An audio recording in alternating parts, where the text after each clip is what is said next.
आओ बढ़े। It's time to grow bigger and better. It's time to make progress. It's time to achieve big. यीशु ने कहा कि तुम्हारी ज्योति इतनी चमके कि लोग तुम्हारे जीवन को देखकर परमेश्वर की महिमा करें। Let's get ready to move forward in life. परमेश्वर चाहता है कि आप आगे बढ़ो। रुकी हुई अवस्था में कभी भी परमेश्वर की महिमा नहीं होती। ये प्रोग्राम परमेश्वर के द्वारा अभिषेक है आप सबको आगे बढ़ाने के लिए। आओ बढ़े।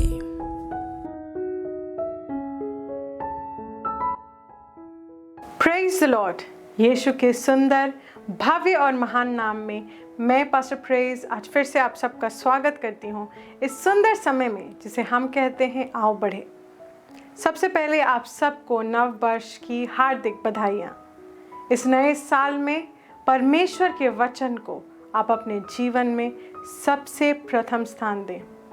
बाइबल हमें इक्लेसियास्टिस 11:3 जिसे सभोपदेशक कहते हैं हिंदी में, सभोपदेशक 11:3 में हमें बताती है कि जब बादल भर जाते हैं तो बारिश होती ही है। जब हम अपने जीवन में वचन को भर लेते हैं तो हम अपनी प्रार्थनाओं का, अपनी अभिलाषाओं का और अपनी हर एक परेशानी का समाधान और उत्तर पाते हैं। इसलिए इस साल में अपने आप को वचन को पूरी तरह से सौंपें। और आज पास्टर ज़ायन जो आपको इस साल के लिए स्पेशल वचन सिखाने वाले हैं उस पर अपना पूरा ध्यान केंद्रित करें। इस वक्त अपने आप को हर एक डिस्ट्रैक्शन से दूर हटाएं और प्रार्थना का अगर कोई भी विषय आपके पास है तो आप हमारे प्रोग्राम के बाद हमें स्क्रीन पे दिए गए नंबर पे कांटेक्ट कर सकते हैं। आइए हम सब एक साथ वचन को सुनते हैं। आइए बढ़ते हैं। Pastor Zion.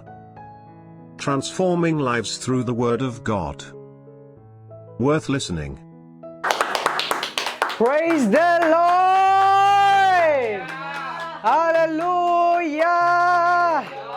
धन्यवाद परमेश्वर। यीशु के नाम में तू सुंदर है, तू अच्छा है, भला है।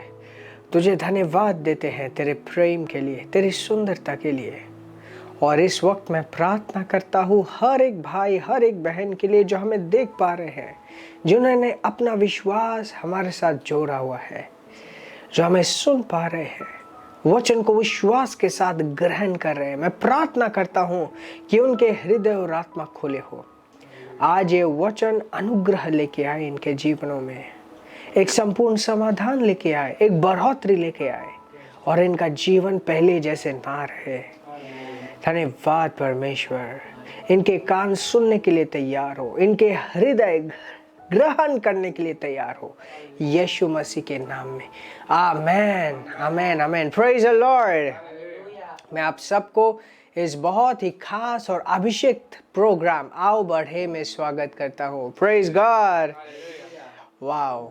आज हम एक बहुत ही इम्पोर्टेंट सब्जेक्ट के ऊपर बात करेंगे। यह अधिकार, चुनने का अधिकार। परमेश्वर ने हमें चुनने का अधिकार दिया है। इसे मैं कहता हूं right of choosing, the right to choose. अधिकार है। अगर कोई मसीह में आया है, मसीह में आने के बाद परमेश्वर ने उसे एक अधिकार दिया है कि वो अपने जीवन को चुन पाए, अपने जीवन में जो चीजें घट रही हैं उसे चुन पाए। Praise God. तो ये एक अधिकार भी है और एक शक्ति भी है। मतलब चुनने की शक्ति भी दी है और चुनने का अधिकार भी दिया है। ये हमारा बेसिक राइट है कि हम चुन पाए अपने जीवन में क्या चल रहा है। एक स्क्रिप्चर मैं आप सबके सामने रखूंगा। रोमियो की पुस्तक 12:2। Praise God. परमेश्वर का वचन एकमात्र सच्चाई है और हर एक चीज जो इसके अनुकूल नहीं है वो बदल जाती है। ओके, ये कहता है and be not confirmed to this world but be transformed by the renewing of your mind that ye may prove what is that good, acceptable and perfect will of God. Praise God. ये कहते हैं कि इस दुनिया से ना बनो, मतलब आपके जीवन में सिर्फ वो ही ना हो जो प्रकृति या स्वाभाविक रूप में परिस्थितियों के द्वारा आप होते देख रहे हो। समाज में क्या चल रहा है, परिस्थितियां कैसी है, ये सारी बातें तय ना करे कि आपके जीवन में क्या चल रहा है। अगर एक व्यक्ति मसीह में है तो परमेश्वर ने उसे आजादी दी है, वो गुलामी में नहीं जी रहा, परिस्थितियों के गुलाम नहीं है। उसके बाद कहते अपने दिमाग के बदले जाने से तुम बदल जाओ ताकि तुम जो परमेश्वर की अच्छी भली भांति इच्छा है, उसकी जो सिद्ध इच्छा है, उसे तुम अपने जीवन में क्या कर पाओ, प्रूफ कर पाओ। प्रूफ मतलब चेक कर पाओ। अंग्रेजी में लिखा है प्रूफ, देखिए क्या लिखता है, दैट ये मैं प्रूव। इसका मैं एक एग्जांपल देता हूँ। आपने देखा है कोई भी एयरपोर्ट में जाते हैं, एयरपोर्ट में जाने से पहले चेकिंग होती है, एक सिक्योरिटी चेक पॉइंट आता है, आपको अच्छे से चेक किया जाता है, ऊपर से नीचे आपके बैग चेक कर दिए जाते हैं ताकि वो देख पाए कि सब कुछ सही तो है, कोई ऐसी चीज़ तो नहीं ले जा रहा जो नहीं ले जानी चाहिए। मान लो किसी के बैग में कोई माचिस हो गया, लाइटर हो गया या कुछ एक ऐसी चीज़ होगी जो सही नहीं है, तो उसी वक्त रोक लेते हैं, कहते कि इस बैग को खोल के दिखाओ क्या है। कहते कि नहीं, ये जो है ये चीज़ आप नहीं ले जा सकते। वो प्रूव कर रहा है, चेक कर रहा है। आप अपने जीवन में उसी तरीके से प्रूव और चेक करते हो। जो चीज़ें हो रही है, क्या ये परमेश्वर से है या परमेश्वर से नहीं है। अचानक अपने लाइफ में दिखता है कि नहीं, ये कुछ चीज़ें आ रही है, कमी आ रही है या तो बीमारी आ रही है, ये परमेश्वर से नहीं है। उसी वक्त आप स्टॉप कर सकते हो, उसी वक्त आप कह सकते हो कि नहीं, ये तो परमेश्वर से नहीं है, मैं इसे अपने जीवन में, अपने दुनिया में आने नहीं दूंगा। आपसे जुड़ी हुई कोई भी चीज क्यों ना हो, वो आपके बगैर अनुमति के नहीं आ सकता। ये परमेश्वर ने आपको दिया है राइट टू चूज। और सबसे पहले इस वर्ष में क्या कहता है, कहता है and be not confirmed to this world. इस दुनिया से ना बनो, बी नॉट कन्फर्म्ड टू इस दुनिया से लिमिटेड ना रहो। Be not confirmed to this world, इस दुनिया से कंट्रोल्ड मत रहो। Praise God. Praise God. So you know, हम जब मसीह में आए हैं, हम चुन सकते हैं, हम चुन सकते हैं चीज़ों के लिए यस या चीज़ों के लिए नो बोल सकते हैं। मतलब अगर एक व्यक्ति किसी पीड़ा में है और अब वो मसीह में आ गया है, वो इस वक्त कह सकता है कि मैं इस पीड़ा में रहने से इनकार करता हूँ यीशु के नाम में। मैं इस पीड़ा में रहने से इनकार करता हूँ यीशु के नाम में। मैं अपने जीवन में अनुग्रह को चुनता हूँ, मैं अपने जीवन में अनुग्रह को चुनता हूँ। एक वर्स मैं दिखाऊंगा आपको,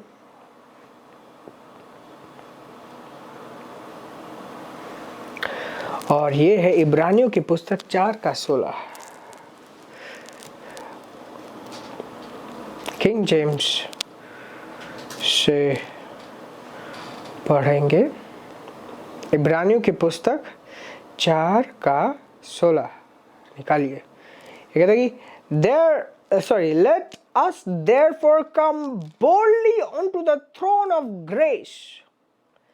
आओ हम हियाब के साथ, हिम्मत के साथ, दृढ़ता के साथ, घबराते हुए नहीं, शंका के साथ नहीं, भीख मांगते हुए नहीं, कि दृढ़ता के साथ Let us therefore come boldly, boldly मतलब दृढ़ होकर या बांध कर.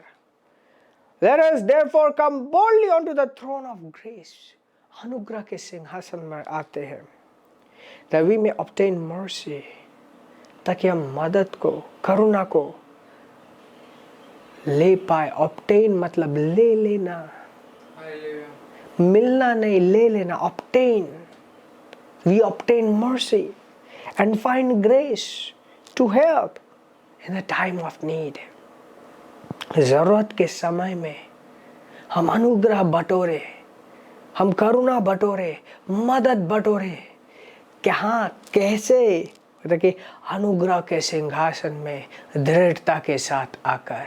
अनुग्रह के सिंहासन में दृढ़ता के साथ आकर. सिंहासन मतलब है अथॉरिटी. और ये क्या है? परमेश्वर ने हमें यीशु का नाम दिया है. यीशु का नाम. और हम जब मुंह से प्रोक्लेम करते हैं, मुंह से घोषणा करते हैं, इस नाम को इस्तेमाल करते हैं, उस समय हम इस अनुग्रह के सिंहासन में आते हैं. Praise God. कई साल पहले, 6-7 साल, 7-8 साल पहले की बात है. एक मेरे पास टारगेट था. मिनिस्ट्री शुरू हुई थी, विश्वास के साथ हम हर एक चीज़ कर रहे थे. एंड देन मेरे सामने था कि ओके, मुझे ये चीज़ करनी है. इनफैक्ट एक ट्रैवल था और मैं सबको लेके जाना चाहता था साउथ अफ्रीका में. आई वाज लाइक, किस तरीके से मुझे इस ट्रैवल के लिए हर एक चीज़ मिलेगी. ये वो दिन थे जब हमारे लिए सब कुछ खुले हुए नहीं थे, शुरुआती के दिन. और मैं अचानक से मेरे माइंड में आया कि मैं चिंता क्यों कर रहा हूँ. मैंने अपने हाथ उठाया, बोला कि धन्यवाद पिता, मुझे सब कुछ मिल जाता है जो इस ट्रैवल के लिए जरूरी है.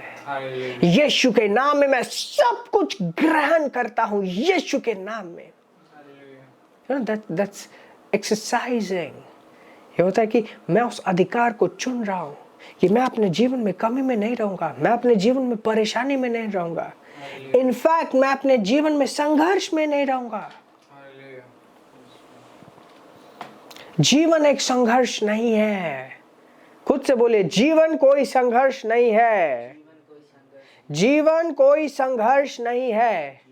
ये परमेश्वर का अनुग्रह है. ये जीवन जो अभी हमें मिला है, ये अनुग्रह है. इसे हम अनुग्रह में जीते हैं, संघर्ष करते हुए नहीं जीते. या तो एक व्यक्ति इस अनुग्रह में जिएगा या तो वो संघर्ष करेगा. दोनों एक साथ नहीं हो सकता. Praise God. एक्सीलेंट होना अलग बात है कि हाँ, मैं एक्सीलेंट हूँ, हर एक चीज में सुंदरता के साथ करता हूँ. परंतु संघर्ष करना अलग बात है. संघर्ष का मतलब क्या है? उसके जीवन में चल नहीं रहा, फिर भी लगा हुआ है, 10 चीजों से रोक रही है, वो मेहनत करके अपना समय बर्बाद कर रहा है, एक उम्मीद में कि होगा, और वो होते होते अपने जीवन में इतना सारा चीज वो देखता है, वो उसका जीवन संघर्ष है. ये संघर्ष नहीं है. यीशु मसीह ऐसे ही नहीं आए. उसकी जो बलिदान थी फालतू नहीं थी कि हाँ, वो आके अपना बलि दे के चला गया और हमें कुछ नहीं मिला. उसने हमें अनुग्रह दिया है. अनुग्रह दिया है. हमें एक ऐसा नाम दिया, उसका बलिदान के साथ विजय जुड़ा हुआ है. वो जो आया, हमारे लिए पापों को अपने ऊपर लिया, मृत्यु को हमारे लिए फेस किया, मृत्यु की ताकत को हराकर, शैतान को हराकर एक विजय हमें देने के लिए. विजय किसको देने के लिए? हमें देने के लिए. उसे मरने की जरूरत नहीं थी. वो खुद के लिए नहीं मरा, वो परमेश्वर का पुत्र था. उसे क्या जरूरत थी पृथ्वी में आने के लिए? लेकिन वो हमारे लिए आया, हमारा स्थान लिया उसने, हमारे लिए शैतान को हराया, हमें विजय दिया. हमारे लिए उसने सही किया ताकि उसकी सत्यनिष्ठा हमारे ऊपर गिनी जाए. आज हम अपने नाम से परमेश्वर के सामने नहीं खड़े होते, प्रभु यीशु मसीह के नाम से परमेश्वर के सामने खड़े होते हैं। और जब हम परमेश्वर के सामने खड़े होते हैं, परमेश्वर ये नहीं देखता कि अच्छा इस व्यक्ति ने क्या अच्छा काम किया या क्या बुरा काम किया, वो देखता कि ये यीशु के नाम में खड़ा हुआ है। यीशु का नाम हमारे जीवन में वो सिंहासन है, अधिकार है, पहचान है। आज हम यीशु के नाम से खड़े होते हैं और चुनते हैं। Praise God. एक पुराने नियम से एक चीज दिखाऊंगा, ड्यूट्रोनॉमी की पुस्तक 30:19 30:19 गिनती की पुस्तक के बाद आता है ड्यूट्रोनॉमी। ये कहता है कि I call heaven and earth to record this day against you, that I have set before you life and death, blessing and cursing. मैं तुम्हारे सामने जीवन और मृत्यु रखता हूँ, आशीष और श्राप रखता हूँ। Therefore choose life. और इसलिए तुम चुनो, जीवन को चुनो। That both thou and thy seed may live, ताकि तुम और तुम्हारा वंश जिए। Yes, I know ये पुराने नियम में लिखा गया है, बट परमेश्वर कभी बदलता नहीं है, उसकी सोच कभी नहीं बदलती। वो चाहता है हम चुने। परमेश्वर ने हमें चलता फिरता रोबोट नहीं बनाया कि अचानक से हमारे जीवन में कुछ होगा और सब कुछ वही चुनेगा। नो, उसके पास चॉइस है हमारे लिए, उसके पास प्लान है, बुलाहट है, that's all there। पर उसने हमें ये अधिकार, ये शक्ति और अधिकार, ये दोनों चीज हमें दे कि चुन पाए, हम जीवन चुने। Praise God. Now he also suggests कि तुम्हारे सामने दोनों चीज है, सही चीज को चुनो, सही चीज को चुनो। वाह, कितनी खुशी की बात है कि हमें परमेश्वर के सामने भीख नहीं मांगनी पड़ती, वो हमें पुत्र मानता है। कितनी सुंदर बात है कि हमें परमेश्वर के सामने गिड़गिड़ाना नहीं पड़ता। इनफैक्ट हम जो परमेश्वर से प्रार्थना करते हैं, ये भी उसने हमें बताया है। मतलब वो चाहता है कि हम उससे बात करें, वो चाहता है कि हम उसके अनुग्रह में जिए। एग्जैक्टली।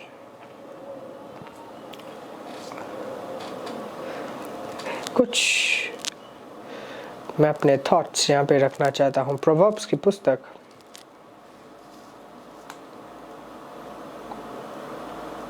3:5 और 6। Proverbs chapter 3 verse 5 and 6. It says, trust in the Lord in all thy ways and lean not unto thine own understanding. प्रभु को पूरे हृदय के साथ विश्वास करो, यकीन करो प्रभु में पूरे हृदय के साथ, और अपने खुद के समझ के ऊपर भरोसा मत करो। What does that mean? आपके पास यहाँ पे भी एक चॉइस है, आप चुन पाओगे।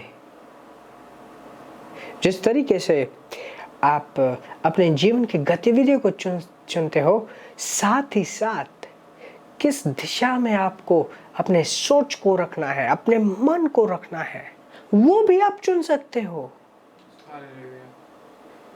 ध्यान दीजिए इसको। आप कोई एक दिमाग नहीं हो, आपके पास एक दिमाग है। आप एक आत्मा हो, परमेश्वर से जन्मे हो। आपकी आत्मा विश्वास करती है, विश्वास में चलती है। परंतु आपका दिमाग हर एक चीज को देखता है, समझता है। तो ये कहता है कि अपने हृदय से, ये नहीं कहता अपने दिमाग से, वो कहता है अपने हृदय से। अपने किससे? हृदय से परमेश्वर के ऊपर यकीन करो, परमेश्वर को चुनो। Praise God. शैतान कभी भी आज के टाइम पे जब वो आता है, अचानक से किसी को डंडा से मारता नहीं है, ऐसा नहीं होता। किस तरीके से शैतान किसी के जीवन में आता है? सबसे पहले एक सोच आती है, उसको अलग हटाने के लिए, उसे अलग राह में ले जाने के लिए। धीरे धीरे वो भटकना शुरू करता है, दरवाजे खोलता है। कभी भी आप शैतान के कार्य को देखोगे किसी के जीवन में, आपको ऐसा नहीं लगेगा कि अचानक से कुछ कर दिया उसने। अचानक से कुछ नहीं होता, कहीं से शुरुआत होती है। वो शुरुआत होती है सोच से। ये कहते हैं कि अपने सोच के ऊपर, ये कहते हैं and lean not unto thine own understanding, in all thy ways acknowledge him and he shall direct thy path। हर एक रास्ते में उसे तुम श्रेय दो, उसे पहचानो और वो तुम्हारे रास्तों को दिखाएगा, वो बताएगा कौन से रास्ते में जाना है। पुराना नियम जब लिखा गया था, उनके पास शैतान का रेवलेशन नहीं था क्लियरली। अगर कुछ अच्छा किया परमेश्वर ने किया, अगर कुछ बुरा किया वो भी परमेश्वर ने किया। They didn't know, उन्हें नहीं पता था। अगर आज के दिन ये लिखा गया होता तो ये ऐसे लिखा गया होता कि अच्छा, शैतान के द्वारा दिए गए सुझावों को तुम एक्सेप्ट ना करो, परमेश्वर को ट्रस्ट करो। Praise God। And I want to tell you, एक व्यक्ति अपने आप में वही चुनेगा जो परमेश्वर उसे कहेगा। That's true। Now learn to recognize, एक बार यीशु के सामने पतरस था। पतरस बोलने लगा, क्यों तुम्हें मरना है इस तरीके से? और यीशु ने कहा, शैतान निकल जाए इससे। मतलब वही पतरस जो अभी थोड़ी देर पहले कहा कि अच्छा यीशु तू मसीह है, परमेश्वर की संतान है, और यीशु ने कहा कि हाँ ये बात पिता ने तुझे दी है, हार मास से तू नहीं जाना है, शारीरिक ज्ञान से तुझे नहीं मिला। अभी वही पतरस कहने लगा कि तुम्हें क्यों मरने की जरूरत है, तुम्हें क्यों बलिदान होने की जरूरत है। और यीशु ने बोला, शैतान निकल जाए इससे। पतरस को नहीं लगा कि शैतान बोल रहा है। हर वो चीज जो परमेश्वर के वचन से आपको भटकाती है, हर वो सोच, ध्यान दीजिए, हर वो सोच, क्या मैं कह रहा हूं, हर वो सोच जो वचन से इधर उधर भटकाने के लिए है, परमेश्वर से नहीं है, शैतान से है। शैतान से है। चाहे वो परमेश्वर के रास्तों को कहे कि अच्छा ये ऐसा क्यों होता है, वैसा होता होना चाहिए, या वो ऐसा हो कि अच्छा तुम्हें ये मत करना, तुम्हें वो करना। बाइबल में तो लिखा है, बट तुम देखो ना अपने परिस्थिति को।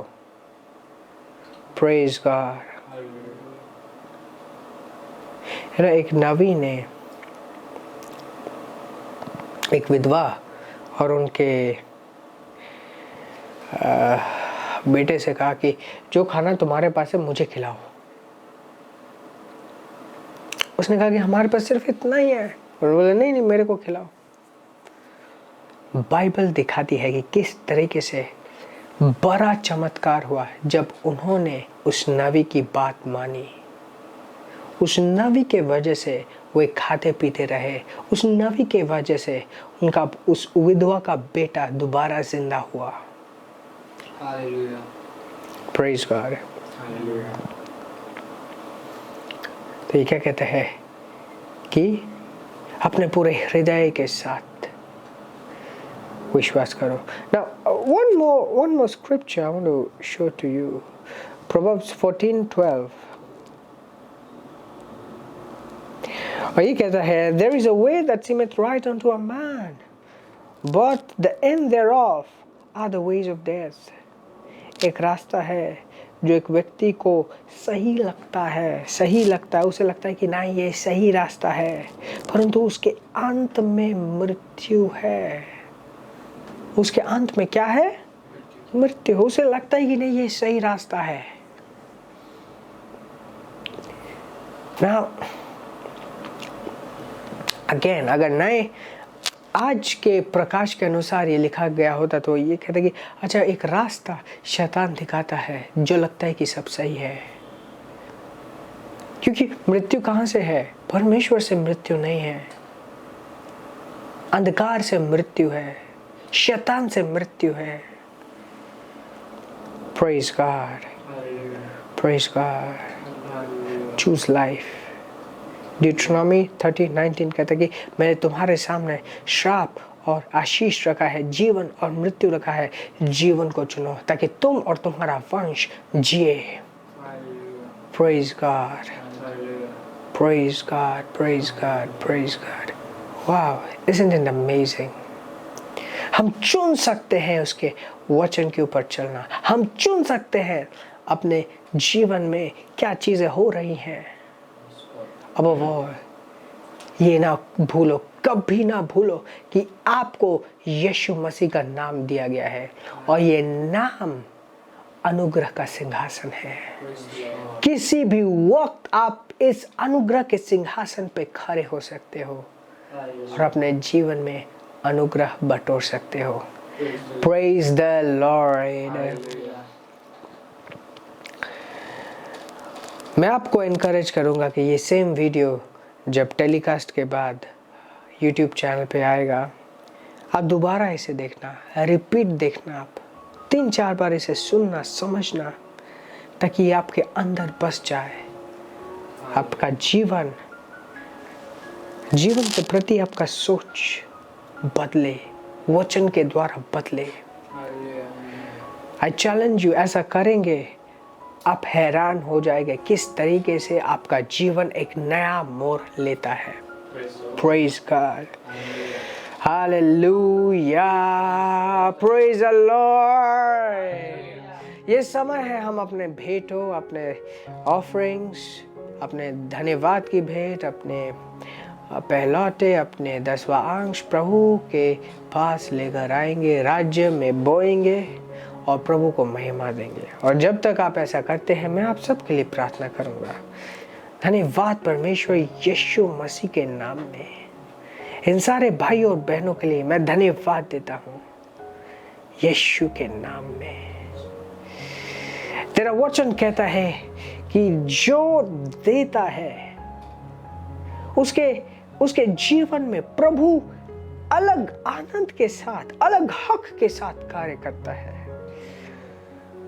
मैं प्रार्थना करता हूं, जिन्होंने दिया है उनका विश्वास है, इसलिए उन्होंने दिया है, तेरे राज्य में बोया है और तेरे आत्मा के सामर्थ को इनके जीवनों में उंडेलता हूं यीशु के नाम में।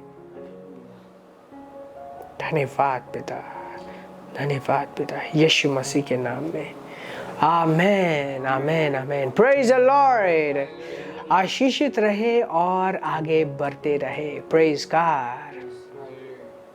When God is here, we have nothing to fear. When God is here, we have nothing to fear. This program is brought to you by Ambassadors of Zion Church, making the world a better place.